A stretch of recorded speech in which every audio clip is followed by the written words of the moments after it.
Muy buenos días a todos. Me asusta esto. Dios les bendiga, es un gozo tremendo el estar nuevamente congregados en este lugar. Damos gracias a Dios por la presencia de todos y cada uno de ustedes. Y nos gozamos en el Señor de que usted nos acompañe en esta hermosa mañana. Nuestra oración y nuestro deseo es que usted sea bendecido. Y para mí es un gozo el poder darle la bienvenida. Queremos agradecer a las personas que nos visitan por primera vez. Estamos honrados con su presencia y esperamos que sea de mucha bendición para usted y que salga de este lugar lleno de la presencia de Dios y que deseen hacer de esta iglesia su hogar espiritual, ¿verdad? Amados, el día de hoy no voy a predicar yo, así que hoy voy a tomarme el descanso. Tengo la bendición de que el día de hoy tenemos un predicador invitado. Tenemos con nosotros un hermano que vino. Ayer tuvimos una conferencia de hombres que fue excelente. Los que tuvimos la bendición de poder participar, fuimos edificados en la fe y fue un día de mucha bendición. Empezamos a las 9 de la mañana y terminamos un poco después de las 5 de la tarde. Así que fue un tiempo de ricas bendiciones. Tuvimos varias predicaciones y creo que todos los hombres salimos de aquí muy contentos, llenos de la presencia de Dios, ¿verdad?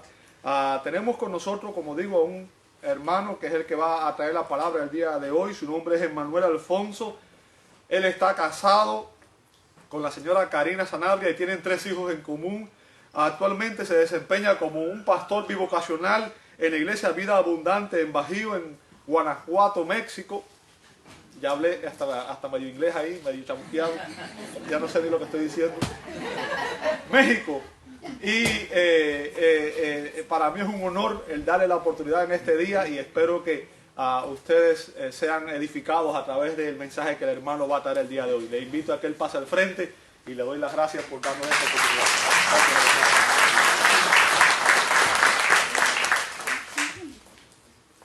Buenos días a todos.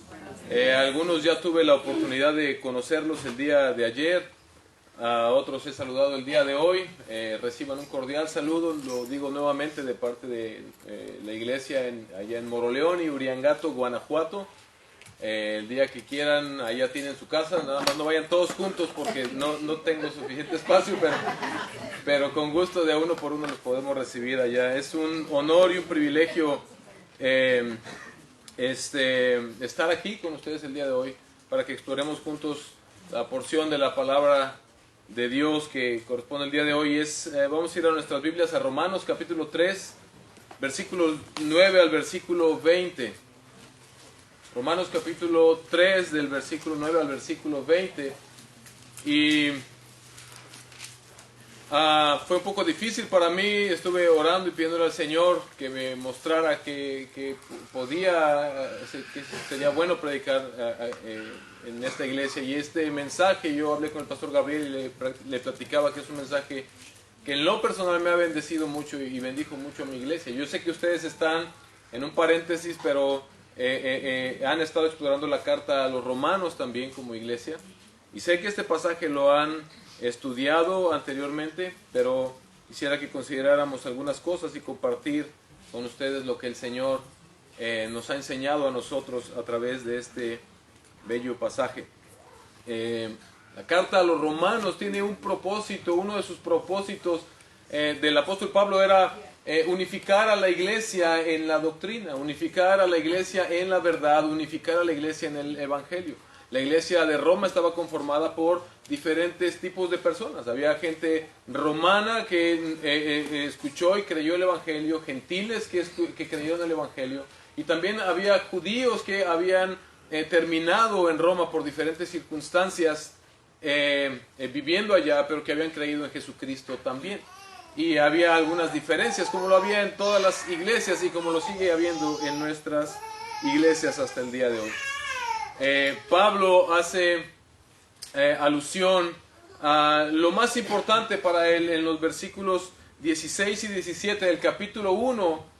Él nos deja muy claro, y de hecho es la esencia de toda la carta a los romanos: no me avergüenzo del evangelio porque es el poder de Dios para salvación de todo aquel que cree, del judío primeramente y también del griego, ¿verdad? Porque en el evangelio la justicia de Dios se revela por fe y para fe, como está escrito: mas el justo por la fe vivirá, y todo lo que continúa después de ahí es una explicación extendida de esta grande verdad. Casi hasta el capítulo 8, Pablo está desarrollando qué es lo que él quiere decir con lo que nos dice en los versículos 16 y 17 del capítulo 1. Y a partir del capítulo 12 nos dice cuáles son todas las implicaciones de entender esta verdad para nuestra vida cristiana. Sin embargo, inmediatamente después de que él afirma que el Evangelio es el poder de Dios para salvar, empieza a hablar acerca de un tema sumamente importante para que podamos entender correctamente por qué es poder para salvar. Y empieza a hablar acerca de la ira de Dios que cae sobre la maldad de la humanidad, sobre el pecado de los hombres. Y él empieza a hablar cómo el hombre le dio la espalda al Señor, cómo el hombre decidió ir en pos de otras cosas que no eran el Señor. Incluso llegando al punto de todo lo que Dios hizo, corromperlo al grado de, hace mención de todos estos temas de homosexualidad y todo esto. Y seguramente cuando se estaba leyendo públicamente la carta dentro de la iglesia, comenzaron mucha gente a decir, amén, yo estoy de acuerdo con eso.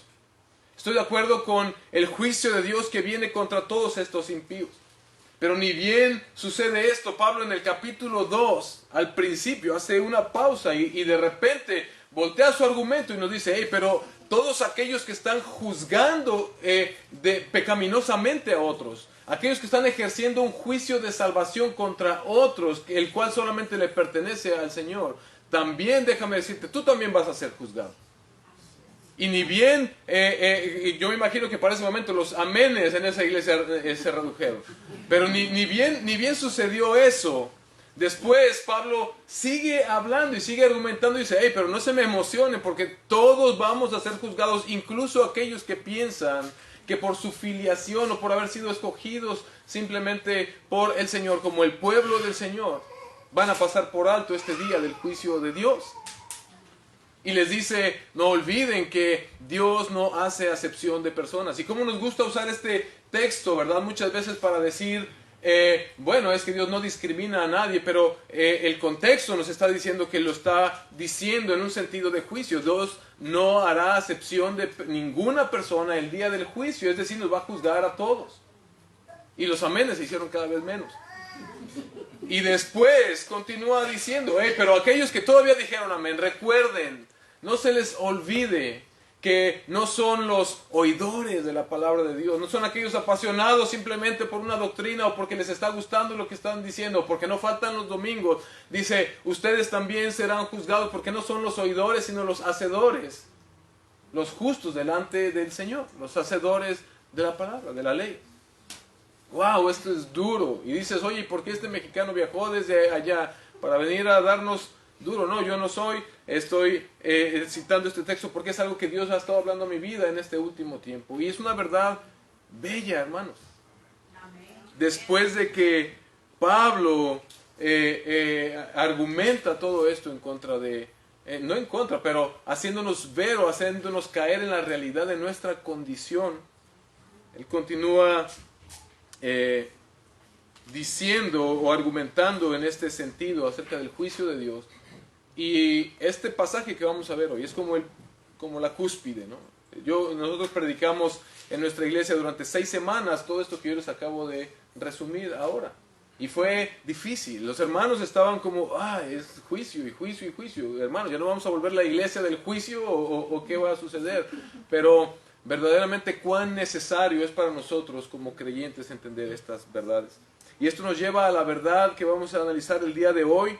Y les pido que leamos nuevamente, como ya se leyó hace un momento, el capítulo 3 de Romanos, versículos 9 al versículo 20. Y dice Pablo, después de que al principio del capítulo 3 dice, ok, no crean que estoy buscando atacar simplemente a los judíos en aquella época, a los que poseían este tesoro de parte del Señor, los oráculos del Señor, el hecho de que ellos hayan sido elegidos, dice, el hecho de que ustedes hayan sido elegidos, por supuesto que es algo glorioso de parte de Dios para ustedes.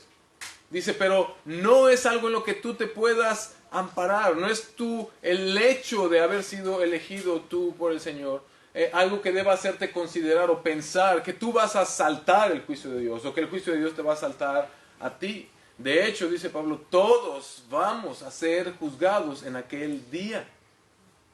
Y esto, dice, no debe ser un objeto para que alguien pueda decir, entonces yo puedo vivir la vida que yo quiera. Entonces, no importa, entre más peque, más se va a mostrar la gloria de Dios al salvarme. Y dice Pablo, los que piensan de esa manera, wow, dice, merecen la condenación que van a recibir.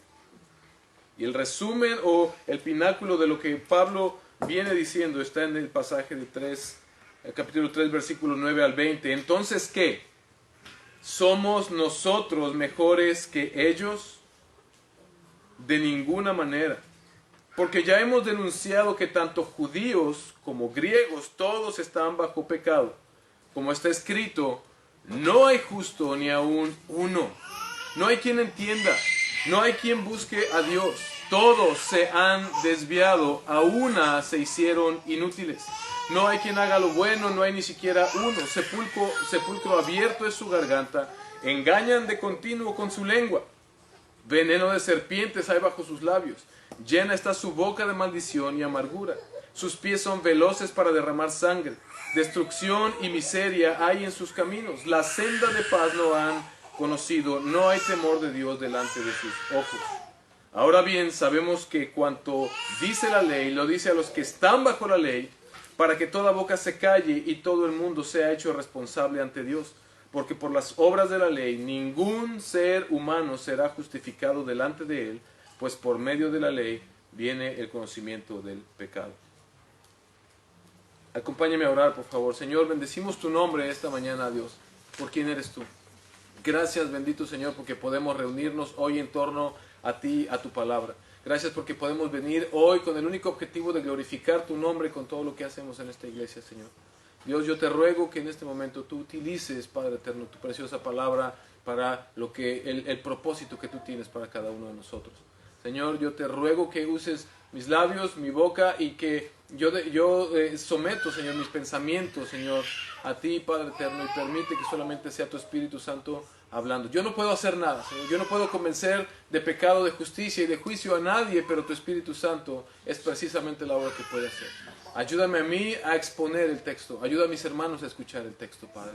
Y produce, Señor, haz que conviértenos tú en tierra fértil, Señor, para que la semilla caiga, Señor, la semilla germine, para que crezca y para que dé fruto, Señor, en la proporción que tú quieras, Padre. Te lo pido en el nombre de Jesús. Amén y amén. El argumento de Pablo entonces es, hermanos, y les pido una disculpa, leí el pasaje en la Biblia de las Américas, olvidé comentarles, es la versión que más utilizamos o que utilizamos en nuestra iglesia, y aunque traigo la Biblia Reina Valera, pero lo leí directamente de mis apuntes, pero bueno, no hay gran diferencia. El argumento de Pablo en todo caso es que nosotros no somos mejores que nadie por el simple hecho de nuestra afiliación o de nuestra filiación al pueblo de Dios.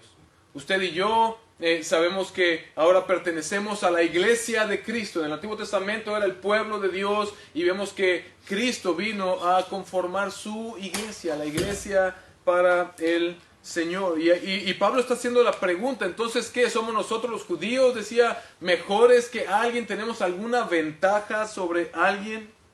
Es de hecho la misma pregunta que hace en 3:1 en cuanto a qué ventaja tiene el hecho de ser judío. Pero ahora hay un cambio, porque ahora él se cuenta entre ellos, y es interesante porque él dice, ¿tenemos nosotros alguna ventaja? Y se pone él en la misma situación que su auditorio. Vuelve a hacer la pregunta como para recapitular lo que ha venido argumentando hasta aquí. Es el hecho de que en cuanto al pecado, en cuanto a lo que el pecado se refiere, todos, hermanos, todos estamos bajo el dominio del pecado. No existe ninguna ventaja. Todos estamos afectados por nuestra naturaleza pecaminosa.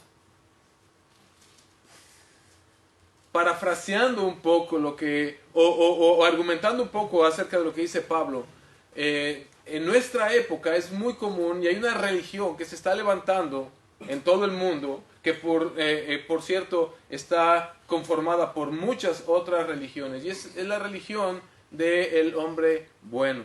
Una espiritualidad en la que se nos ha dicho, no importa lo que creas, no importa lo que tú, a qué iglesia te congregues, no importa de qué religión seas, lo importante es que seas una buena persona.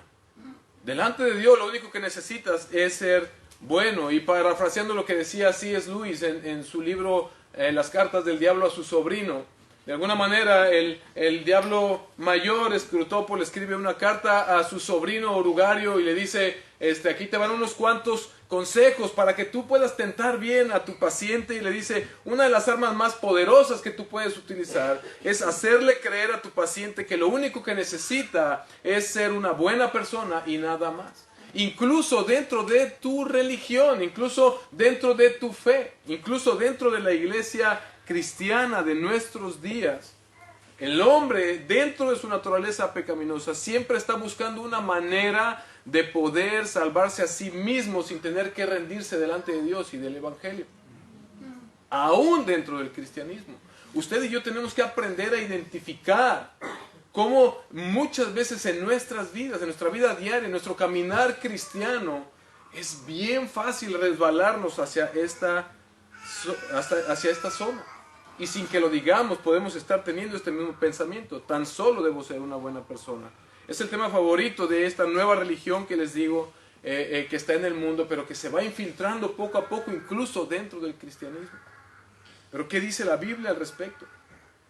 Pablo nos deja claro, no somos mejores que ninguno. De hecho, dice Pablo en el versículo 10, hay un veredicto ya establecido. Hay un veredicto ya establecido acerca de la condición del hombre, y él dice, como está escrito, no hay justo ni aún uno. ¿Se dan cuenta que Pablo no dice, hey hermanos, seamos honestos, no hay nadie bueno? Lo que Pablo dice, como está escrito, y lo que está escrito es ¿qué? La palabra de Dios. La palabra de Dios es lo que ¿qué? Lo que está escrito, ¿verdad?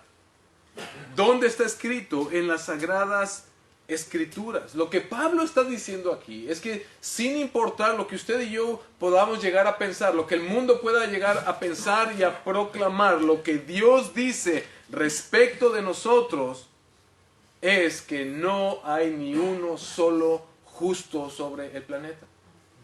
Nadie de nosotros va a escapar el juicio de Dios. Todos vamos a presentarnos ese día delante del Señor, y escúcheme bien, todos vamos a ser hallados culpables. La diferencia está en la sentencia que hemos de recibir. No hay justo ni aún uno. Y cuando en la etimología de estas palabras en el griego, a lo que nos lleva es a entender, no se refiere a que hagas un análisis en tu iglesia o en tu pueblo o en tu ciudad o en el mundo. Está hablando sencillamente de que toda persona que haya vivido sobre el planeta, esté viva o esté muerta, era una persona o es una persona mala, que no puede alcanzar justicia por méritos propios delante del Señor. En los versículos del 11 al 18 vemos cómo Pablo está citando este veredicto de Dios del Antiguo Testamento. Él no se está inventando nada. Él está diciendo, hermanos, es la verdad de Dios, es el veredicto que Dios ha establecido, no hoy. No lo estoy diciendo yo hoy, Pablo, para que no piensen que es revelación que me fue dada personalmente a mí cuando fui arrebatado al tercer cielo. No, esto es lo que Dios ha dicho desde el principio de la creación. No hay ni un solo justo, ni siquiera uno. Y Pablo está citando textualmente dos salmos en particular, Salmos 14 del 1 al 3. No voy a ir por cuestiones de tiempo, y Salmos 53 del 1 al 3. Lo curioso es que ambos salmos, apúntenlos y búsquenlos en su casa, dicen prácticamente lo mismo. Exactamente lo mismo. El necio ha dicho en su corazón, no hay Dios. Se han corrompido, han cometido hechos abominables, no hay quien haga el bien. El Señor ha mirado desde los cielos sobre los hijos de los hombres para ver si hay alguno que entienda, alguno que busque a Dios. Todos se han desviado, a una se han corrompido, no hay quien haga el bien, no hay ni siquiera uno. Es Dios quien lo ha venido diciendo. Y curiosamente Pablo, para afirmar a su argumento de que ni judíos ni gentiles Él está citando ambos salmos que dicen lo mismo, pero en contextos diferentes. Uno de los salmos está hablando del mal que hay dentro del pueblo de Israel. Y el otro de las naciones que estaban alrededor de Israel y que eran sus enemigas. De tal forma que Pablo está diciendo, hermanos, todo ser humano que haya pisado la tierra está bajo el juicio de Dios, enfrentará el juicio de Dios por el pecado, por cuanto no hay uno solo justo. Y sigue hablando, y sigue mencionando, y sigue citando la Biblia, cuando dice no hay, nadie es realmente sabio, dice el apóstol. Han dicho en su corazón, no hay Dios. Y yo sé que nosotros no decimos eso. Nosotros decimos, por supuesto que hay un Dios. Pero hermanos, ¿cuántas veces de nuestros labios hacia afuera tenemos una muy buena teología, pero cuántas veces estamos analizando en nuestras vidas si realmente estamos viviendo como que hay un Dios? Y que ese Dios está sobre nosotros. Y que ese Dios ha de juzgarnos al final de nuestros días. Nadie busca a Dios, dice Pablo. Nadie busca a Dios, dijo el salmista. Nadie busca a Dios, dijo el profeta también. Y nosotros podemos decir, oye, yo estoy aquí hoy el domingo buscando al Señor. Y la verdad es que cuando la Biblia dice que nadie busca a Dios, es porque yo sé que muchos de ustedes entienden esta doctrina. Usted no estaba buscando al Señor, Él lo buscó a usted. Él produjo fe en usted.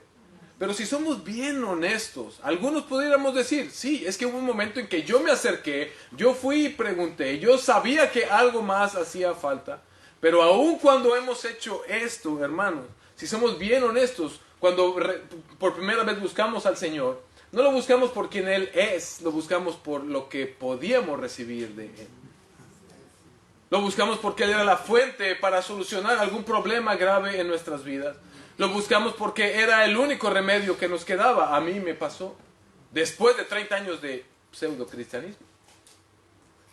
Todos se desviaron. Todos se volvieron inútiles. Me encanta cuando usa ese término. Todos se volvieron inútiles. Era una palabra que usaba mucho mi papá. Este es un grandísimo inútil. O sea, cuando no servía. O si estaba viendo el fútbol o algo y alguien fallaba, erraba un gol y decía... Para eso te pagan, eres un grandísimo inútil. Y a veces bromeaba con nosotros y nos decía, hijo, no seas un inútil, ponte a trabajar. Lo usaba muchísimo. La Biblia dice que todos como humanidad, lo único que supimos hacer fue volvernos inútiles. Como consecuencia, hermanos, de nuestro pecado y de nuestra rebelión contra el Señor. Escuche esto, dejamos de servir para aquello para lo único que fuimos creados. Dejamos de ser útiles para lo único que usted y yo fuimos creados, que era reflejar la gloria de Dios. Cuando Dios nos hizo a su imagen y a su semejanza, la intención de esto era reflejar la gloria de Dios. La Confesión Bautista de Londres de 1689, en el artículo 4, que habla acerca de la creación, en los párrafos 2 y 3, escuche bien lo que dice. Después de que Dios hubo creado todas las demás criaturas, creó al hombre, varón y hembra, con almas racionales e inmortales, haciéndolos aptos para la vida con Dios, para lo cual fueron creados, siendo hechos a imagen de Dios, en conocimiento, justicia y santidad de la verdad, teniendo la ley de Dios escrita en sus corazones, y el poder para cumplirla, y sin embargo con la posibilidad de transgredirla, por haber sido dejados a la libertad de su propia voluntad, que era inmutable. Dice el párrafo 3, además de la ley escrita en sus corazones, recibieron un mandato de no comer del árbol del conocimiento del bien y del mal, y mientras lo guardaron, escuche esto, fueron felices en su comunión con Dios y tuvieron dominio sobre las criaturas. Mientras guardamos nosotros como humanidad el pacto de Dios, mientras el hombre fue creado a la imagen y semejanza, y mientras guardaron la obediencia por el tiempo que haya sido, encontraron y vivieron verdaderamente felices en la comunión con el Señor. Para eso fuimos creados. Y dicho sea de paso, hacia eso vamos. Todo lo que sucede en la Biblia entre Génesis 3 y Apocalipsis es precisamente la narración y la historia de nuestra humanidad, de Cristo viniendo a solucionar nuestro más grave problema, que fuimos quitados de la presencia de Dios, caímos aún a todas por el pecado original y estamos yendo hacia nuestra redención para ser restaurados a lo que inicialmente debimos ser. Pero mientras estamos aquí, hermano, nuestro pecado nos ha hecho inútiles para lo cual fuimos creados. No hay ni uno solo que haga lo bueno. Hablan cosas repugnantes, dice Pablo, y su boca está llena de mentiras, veneno de serpientes gotea sus labios. Y está citando Salmo 143, está citando Salmos 5, 9, está citando Salmos 10, 7. Su boca está llena de maldición y amargura. Y aunque nosotros podemos compartir la palabra de Dios, yo puedo ser un pastor, pero si yo soy muy honesto, hermano, en muchas ocasiones mi lengua ha servido así como para proclamar el evangelio, para dañar a otras personas. Si somos honestos, hemos chismeado en contra de otros hermanos. Si somos honestos, hemos dañado hasta con nuestra doctrina a otras personas. Si somos honestos, hermanos, hemos incurrido en estos mismos pecados aún siendo salvos. Santiago de hecho nos advierte. La carta de Santiago es una carta que nos enseña a vivir una vida de fe que se ve, ¿verdad? Una fe que es evidente a todo el mundo. Y Él nos advierte acerca del grande mal que podemos nosotros hacer y que somos capaces de producir con nuestra lengua. Y la compara con una chispa que puede incendiar un gran bosque, ¿no? A través de una mentira, de un chisme, de un falso testimonio, juzgando pecaminosamente a los demás. Cuánto daño podemos y solemos hacer con nuestra boca. Dice Pablo, citando el Antiguo Testamento también, que se apresuran a matar. Proverbios 1:16, Isaías 59, 7 al 8, hablan acerca de esto, de la maldad amplificada del hombre, en la cual se comete este terrible pecado de quitar la vida, la cual solamente el Señor la puede quitar. Y nosotros podemos decir, pero yo no he matado a nadie, pero Jesús nos dice, como le dijo a los fariseos aquel día, pero ese rencor que hay en tu corazón es la misma semilla de odio que el asesino tiene en su corazón y que dejó crecer y que dejó germinar y que alimentó y que llevó a matar a una persona. Al igual que le dijo a los adúlteros. Tal vez ustedes a los fariseos, tal vez ustedes no están engañando a sus esposas con otras mujeres. No están sosteniendo relaciones con otras mujeres fuera de su matrimonio, pero en su corazón han codiciado a otras mujeres. Y la raíz del pecado es exactamente la misma. Siempre hay destrucción y sufrimiento en sus caminos, dice Pablo. No saben dónde encontrar paz, citando nuevamente los salmos. Llama mucho mi atención este pasaje. No saben dónde encontrar paz. Nuestra sociedad se caracteriza precisamente por eso. No saben dónde encontrar la paz. Incluso nosotros, hermanos. Incluso nosotros nos hemos refugiado una y otra vez en algo que no es el Señor, en algo que no es Cristo, en algo que no es su bendito evangelio. Buscamos constantemente encontrar la paz para nuestras almas en algo que pueda satisfacer mi necesidad momentánea, en algo que pueda llenarme en este momento. Sí, yo amo al Señor, pero en este momento necesito más dinero. Sí, pero yo amo al Señor, pero en este momento necesito estar en una relación con una persona. Sí, yo amo al Señor, pero estoy seguro que si logro hacer algo más o logro vivir una experiencia más, voy a obtener esa felicidad y esa paz que mi alma anhela. No tienen temor de Dios en absoluto, dice Pablo. No tienen temor de Dios en absoluto. Él está citando Salmos 36, versículo 1. La transgresión habla al impío dentro de su corazón. No hay temor delante de Dios, delante de sus ojos. Dice el versículo 19 y el versículo 20 de nuestro pasaje base. Pero sabemos que todo lo que la ley dice, lo dice a los que están bajo la ley, para que toda boca se cierre y todo el mundo quede bajo el juicio de Dios. Ya que por las obras de la ley, ningún ser humano será justificado delante de él, porque por medio de la ley, es el conocimiento del pecado. Nos queda claro, ¿verdad? Nos queda muy claro, hermanos, que nadie será salvo por las obras de la ley. Nadie de nosotros puede ser salvo por algo que usted o yo podamos hacer a nuestro favor. En aquel día, como dije anteriormente, todos vamos a ser encontrados culpables. ¿Sabe usted que cuando Pablo también hace alusión a que en aquel día toda rodilla se doblará y toda lengua confesará que Jesucristo es el Señor? Ese día todo mundo va a reconocer que todo lo que está escrito era verdad. Que sí, son pecadores merecedores del juicio eterno. Usted y yo también. Y nos vamos a sorprender de cómo Cristo vendrá por nosotros. Y decir, como nuestro abogado, y rescatarnos en ese momento y decir, sí, Él es un vil pecador, pero yo pagué por Él. Yo entregué mi vida por Él. La condena que Él sí merece sufrir, la pagué yo por Él. Y esta es la gloria del Evangelio. Porque nos queda claro que nadie, y cuando digo nadie, y cuando Pablo dice nadie, y cuando Dios en su palabra dice nadie, es porque nadie será salvo por las obras de la ley, por méritos propios. Nadie podrá presentarse aquel día delante del Señor. Toda lengua permanecerá cerrada, dice, y todo el mundo será hecho responsable ante Dios, porque por las obras de la ley nadie puede ser salvo. Y me gusta como dice la Nueva Traducción Viviente, pues por medio de la ley nos damos cuenta de lo pecadores que somos. Esto es precioso. Y voy a decir por qué. Porque nos da una libertad enorme de presentarnos transparentes delante del Señor tal cual somos.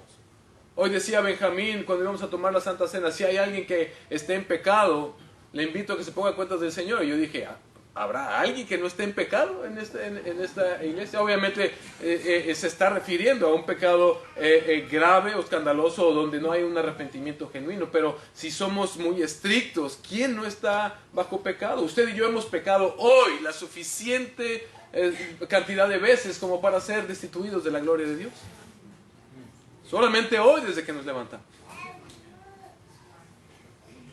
Y es que olvidamos con frecuencia, hermanos, que Dios juzga a los hombres y juzgará en aquel día al ser humano, no conforme al estándar de piedad humana, sino conforme al estándar de Dios, de su santidad, de su perfección, de su gloria. Somos buenos para compararnos, sin duda yo soy mejor que alguien. Muchas veces somos como los fariseos, como aquel fariseo que mencionó Jesús, que estaba en el templo orando y un publicano de rodillas y el fariseo orando, Señor, gracias porque yo no soy como esos pecadores. Gracias porque yo no soy como este pecador yo soy mejor, yo doy mi diezmo, yo voy a la iglesia, yo oro, yo ayuno, yo tengo disciplinas espirituales que superan a las de los demás, a los que están allá afuera, a los que no piensan como yo, a los que no son de mi iglesia.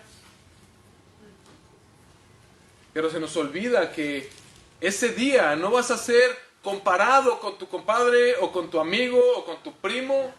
Vas a ser comparado con el Rey de Reyes y Señor de Señores, Jesucristo. Él es el estándar. Él es el estándar. Y esto nos lleva a pensar un poco. A mí me lleva a pensar y a meditar. Y esto me quebrantó cuando yo estaba preparando este mensaje.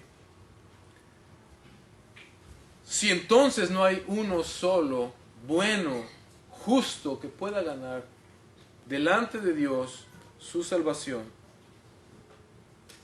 sin duda podemos llegar a pensar, entonces, ¿por qué Jesús le dijo al joven rico, cuando éste se acercó a él, le dijo, maestro bueno, y él le dice, ¿por qué me llamas bueno? No hay bueno ni aún uno. Y yo sé que esta pregunta puede pasar por la mente de alguien. ¿Por qué me llamas bueno? Ninguno hay bueno, sino solo uno, Dios. ¿Qué estaba pasando ahí? ¿Por qué Jesús respondió de esta manera? Ahora, todos recordamos esta historia del joven rico. Maestro bueno Y lo que continúa es la pregunta, ¿qué debo yo hacer para ser salvo? ¿Estamos de acuerdo? Y la respuesta es, los mandamientos conoces. Y Jesús le enumera algunos de los mandamientos. ¿Y cuál es la respuesta? Yo los he cumplido desde mi juventud. Este cuate no era un hipócrita, hermanos. Este cuate no era un hipócrita. Todos estaban de acuerdo con él. Hasta los discípulos. Si usted continúa leyendo, se va a dar cuenta que después de que Jesús le dice, ok, vende todo lo que tienes y sígueme, dale a los pobres y sígueme, y este joven se entristece, usted puede ver que inmediatamente después los discípulos hacen una pregunta y dicen, oye, si este cuate no se puede salvar, si este cuate no se va a salvar, entonces ¿quién podrá salvarse? ¿Sabes por qué? Porque el joven rico muy probablemente era tal vez un líder de la sinagoga, tal vez era alguien reconocido, porque él con autoridad dijo, yo he cumplido todo esto desde mi juventud, y la gente estaba de acuerdo. ¿Por qué cree usted que era rico? ¿Cómo identificaba el judío de aquella época la riqueza de este hombre? Como un resultado de su obediencia al Señor. Oye, es lógico que este hombre sea bendecido de esa manera, que tenga lo que tiene, que sea un hombre rico. ¿Por qué? Ve su obediencia. Seguramente todo el mundo se quedó viendo a Jesús cuando él le dijo, yo he guardado esto desde mi juventud, y estaban así como que, ok, ahí viene la respuesta, solamente una cosa le falta a este hombre, ahí viene la respuesta. Y Jesús le dice, vende todo y sígueme. ¿Qué debo hacer yo?, dijo el joven rico. Y Jesús le dijo, vende todo, renuncia a todo lo que tú eres, renuncia a todo lo que tú piensas que tú has ganado para ti mismo y sígueme. Y si ligamos esto con la pregunta, ¿por qué me llamas bueno?, Jesús no estaba negando su deidad. Jesús no estaba admitiendo que él cometió pecado. El verdadero sentido de esta palabra que Jesús le está dando a este hombre, la verdadera pregunta que este joven debió entender y que tú y yo debemos entender es, ¿te das cuenta de lo que acabas de decir? ¿Te das cuenta que me acabas de llamar maestro bueno? ¿Por qué me has llamado maestro bueno? ¿Es acaso porque entiendes que yo sí soy verdaderamente el único que puede darte vida eterna o no? Y la respuesta la sabemos. Eso fue lo que el joven rico no pudo ver. Jesús no le estaba diciendo, no me llames bueno porque no soy bueno. Jesús le estaba diciendo al joven rico, piensa bien lo que estás diciendo. Piensa bien si estás creyendo verdaderamente que yo soy ese bueno, ese buen maestro al que tú puedes seguir. Y Jesús le dice, deja todo y sígueme a mí. Jesús no conoce el camino al Padre. Jesús no tiene el mapa del camino al Padre. Jesús es el camino al Padre. Él es la verdad. Él es el camino. Él es la vida, hermanos.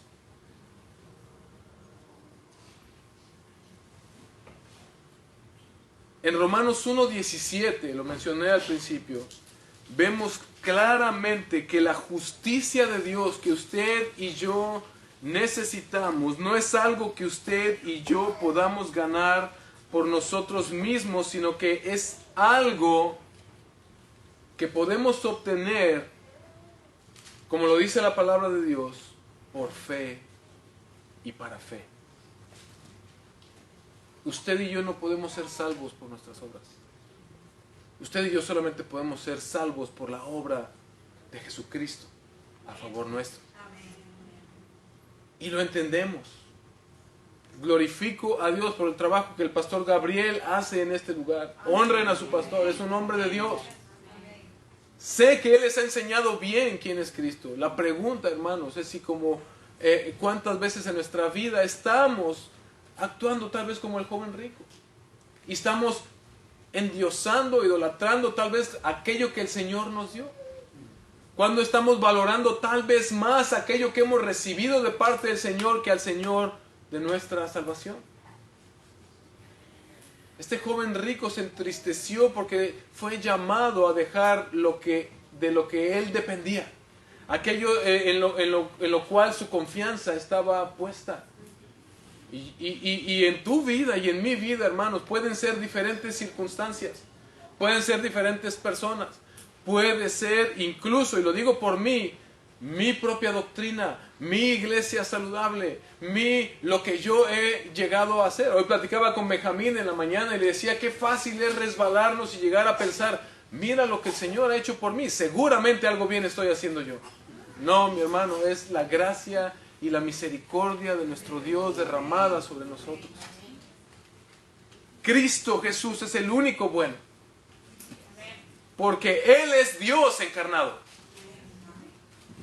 Él es el único bueno. Él vino a cumplir en nuestro lugar esa justicia requerida por Dios mismo. Él vivió verdaderamente y piadosamente y perfectamente la vida que tú y yo debíamos haber vivido en nuestro lugar. No hay un solo mérito que tú y yo podamos colgarnos sobre nuestro cuello.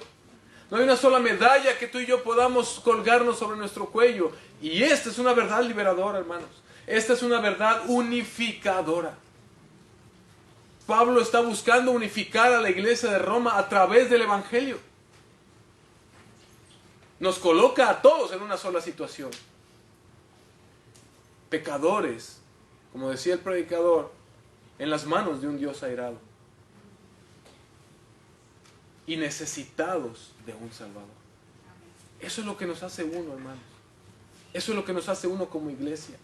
Eso es lo que nos hace uno con las iglesias allá afuera que están proclamando el Evangelio verdaderamente. Con aquellos hermanos que tal vez en China, tal vez en Colombia, tal vez en, no sé, piensa en todo el mundo, que han creído verdaderamente el mismo Evangelio que tú y yo hemos creído. Líbrenos, Dios, de pensar que hay algo que nosotros hayamos hecho para ganar tanta gracia, tanta misericordia de parte de nuestro Señor sobre nuestras vidas. Cristo sufrió verdaderamente y voluntariamente el castigo y la muerte que usted y yo merecíamos sufrir. Esto nos lo debemos recordar todos los días, mi hermano. Todos los días. No hay ejercicio más saludable que usted y yo podamos hacer cada día de nuestras vidas al despertarnos que predicarnos el Evangelio a nosotros mismos. Antes que predicárselo a cualquier otro, predícatelo a ti. Yo debo recordarme el Evangelio todos los días de mi vida, porque ¿sabe qué? Tiendo a olvidarlo fácilmente. Es bien sencillo que usted y yo podamos resbalarnos hacia allá. Pablo nos está diciendo, tú eres malo, pero Dios es bueno. Él es el único bueno. Y esto nos permite ver la gloria de Dios. Y decir como Pablo, verdaderamente el Evangelio es el poder de Dios para salvar a todo aquel que cree.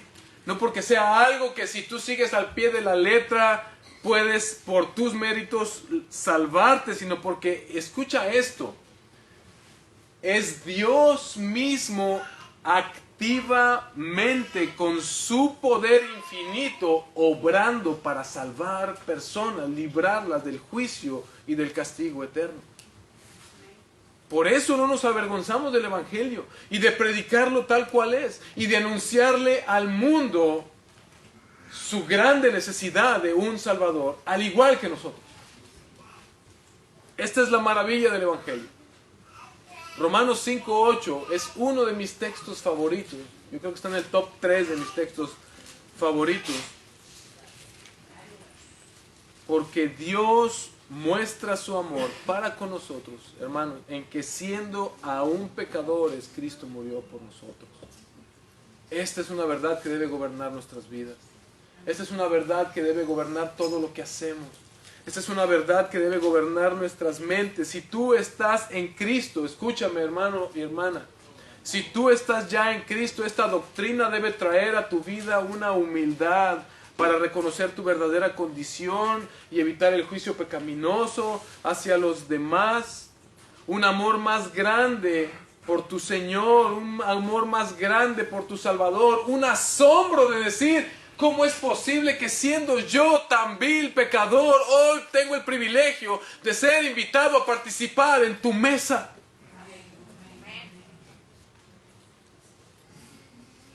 Lo único que yo merecía, hermanos, era el castigo eterno del Señor, y Él me ha invitado a su mesa. Él nos ha adoptado como hijos. ¡Wow! Él pagó un precio para comprarnos. Solamente por su gracia y solamente por su misericordia. Si tú estás en Cristo, debes crecer cada día en un asombro por tu Señor, en un deseo de obedecerle, de buscarle, anhelarlo, de pasar tiempo en su presencia, de pasar tiempo en la palabra de Dios para conocerlo a Él, no para llenar nada más nuestra mente de información, sino para desarrollar una relación y una comunión con aquel que nos amó de tal manera. Y si tú no estás en Cristo, este mensaje también es para ti.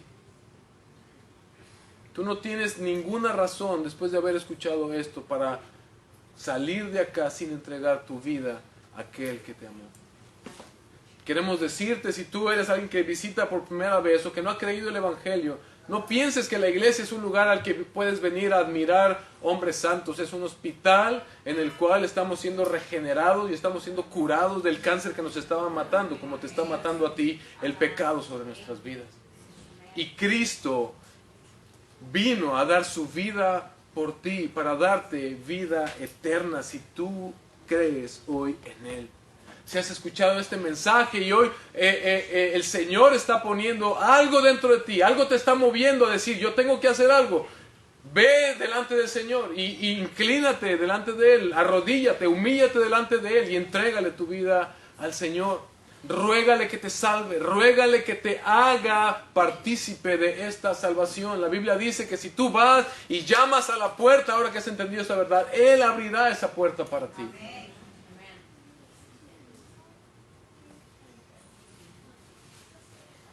El Evangelio, hermanos, con esto termino, es para todos.